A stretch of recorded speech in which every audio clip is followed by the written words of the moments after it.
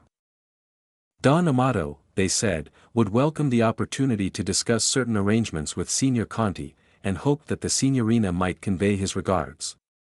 The Signorina, they implied, was a compelling reason for such a conversation to occur promptly. They left without another word. They did not touch her.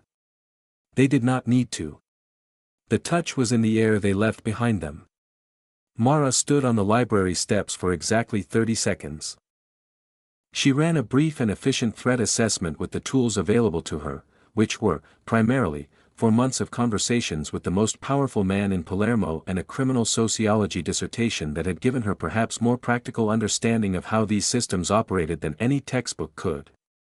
Then she called Enzo. Enzo had given her his number on the 5th Tuesday, sliding into the booth the moment Sal stepped away to take a call, conducting the exchange with the gleeful urgency of a man who has decided to do something before he can be stopped, saying that she should have it, in case anything ever needs to get back to my brother faster than my brother thinks anything needs to get back to him. She had saved it under the name Hurricane because that seemed accurate. 2 men from Catania, she said when he picked up. Used me as a bargaining chip. Sal needs to know. Enzo said 1 word. Then he said 4 more that she did not repeat to anyone. Then he told her to go back inside the library and stay there and he would personally come to collect her within 20 minutes and she was not to speak to anyone on the steps who she did not recognize. He hung up. He was there in 18 minutes. He drove too fast and parked on the pavement and walked up the library steps looking like a man who was maintaining his composure by the narrowest possible margin, and he put her in the car and drove her to the estate and did not make a single joke the entire way, which told her more about the situation than any briefing could have. Sal was already at the estate when they arrived. He had been told in the car. He came out of the main house and he looked at Mara first, not at Enzo, not at the situation, first at her. And the quality of that look was something she kept with her for the rest of her life, because it was the look of a man who had spent 4 years telling himself that the thing he felt most acutely in the world was the weight of what he had lost, suddenly understanding with total clarity that it was also the fear of losing something else. He handled the Amato situation in ways that the polite narration of this story does not require to specify. The mechanics of how powerful men communicate their positions to other powerful men are rarely verbal, are rarely recorded, and are always perfectly understood by the parties involved. What can be said is that Don Cesare Amato received a response to his message. That the response was comprehensive. That it was understood. That within 72 hours of the library steps, Mara Vasa's name had been communicated, through the channels by which such communications travel, as a name that was not to be used, approached, referenced, or thought about as a variable in any calculation by any party operating in Sicily or beyond it. She had been placed, without announcement or ceremony or her own formal knowledge, under the full and unconditional protection of the Conti name. In the world Sal operated in, there was no more complete statement a man could make. He told her what he had done. He found her on the university steps the evening after, sitting alone with her laptop bag in her lap and the Palermo sky doing its slow orange collapse over the rooftops, and he sat beside her, not across from her, not at a table, but beside her on the stone steps, shoulder to shoulder, without the architecture of restaurant furniture between them, and he told her simply and fully what placing his name on her meant. That she existed now inside a story she had not written. That the world he moved in had a vocabulary for what she was to him, and that vocabulary had consequences she had not asked for and he had not asked permission to assign. He looked out at the city while he said it. He was braced. She could feel him braced beside her, the tension of a man who has walked to the edge of something and said the true thing and is now waiting with the particular dread of a person who has never been good at waiting. And then she said she wasn't leaving. And he turned to look at her. And his face did the thing it did so rarely, that brief, unguarded opening, the fraction of a second when the control released and underneath it was simply a man, tired and honest and reaching for something he had not let himself reach for in a very long time, and then he reached out and took her hand. Not a dramatic gesture. Not a sweep or a pull or a declaration. Just his hand, closing around hers, with the care of a person handling something they are afraid of dropping. They sat on the steps of the university as Palermo's lights came on in the dusk, one by one across the city, and the story that had started with a napkin and 4 words arrived, quietly and without announcement, at the place that it had been traveling toward all along. They did not rush. This was, in the long accounting of the thing, perhaps what made it last, that neither of them arrived at what they were becoming with the momentum of urgency or the blindness of desperation, but slowly, carefully, the way 2 people build something in full light with their eyes open, setting each piece down and checking its weight before placing the next one. Sal courted Mara the way he did everything that mattered to him, completely, and without anyone else being especially aware that it was happening. There were no grand gestures, because grand gestures were not the language he spoke. What there were instead were smaller things, offered with consistency, Sunday dinners at the estate where the food was made by a cook who had been with the family for 20 years and who expressed love entirely through excessive quantities of pasta. Long slow drives along the coast in the early morning when the sea was a particular color that Mara kept trying to name and never quite managed, not blue, not gray, not green, some layered complex thing that Sicily alone seemed to produce. The opening, room by room, of the interior architecture of himself, the stories he had not told anyone, the places in the city that held his history, the grief he had been carrying not as a wound he wanted healed but as a form of honoring something that deserved to be honored. He took her once to the church where he married Ginevra. They stood outside it without going in. He told her about the day, not the whole of it, just fragments, the ones that still lived in his hands and his memory rather than in the abstract past, and she stood beside him in the cold spring light and listened without flinching, without trying to reframe it into something more comfortable, without the well-meaning impulse so many people had to turn someone else's sorrow into a lesson or a transition. She just stood there with him in it, and when he had said what he needed to say she put her arm through his and they walked back to the car and drove along the coast and she told him about a woman named Anna, a researcher she'd admired, who had died suddenly the year before Mara started her PhD, and how grief could live in the middle of ongoing life without stopping the life, like a stone in a river. The river keeps moving but the stone is always there, and after a while you know its shape so well it becomes a kind of landmark. He said nothing for a long time after she said that. Then he said it was the most accurate description he had heard. She told him she'd been working on it since table 13. He almost smiled, which for Sal was the equivalent of anyone else laughing. Enzo, through this period, was a problem only in the sense that extremely affectionate people are problems, by caring too much and too loudly and at the worst possible moments. He took to Mara with the wholehearted enthusiasm of a man who had been watching his brother move through a half-life for 4 years and was incandescent with relief at evidence of a thaw.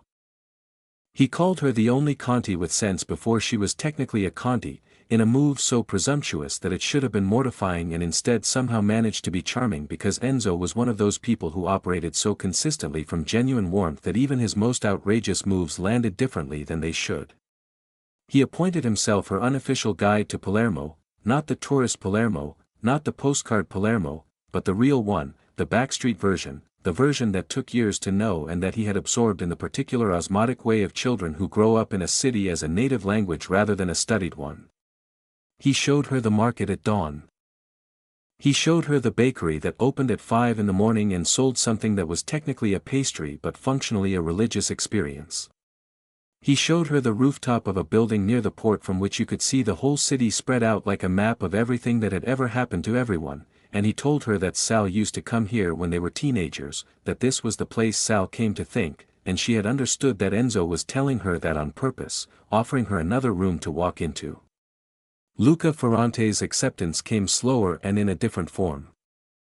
It came not as warmth. Luca was not a warm man, had never claimed to be, wore his caution the way other men wore cologne, constantly and as a matter of personal identity, but as respect, which from Luca was worth more than warmth from someone who dispersed it more easily.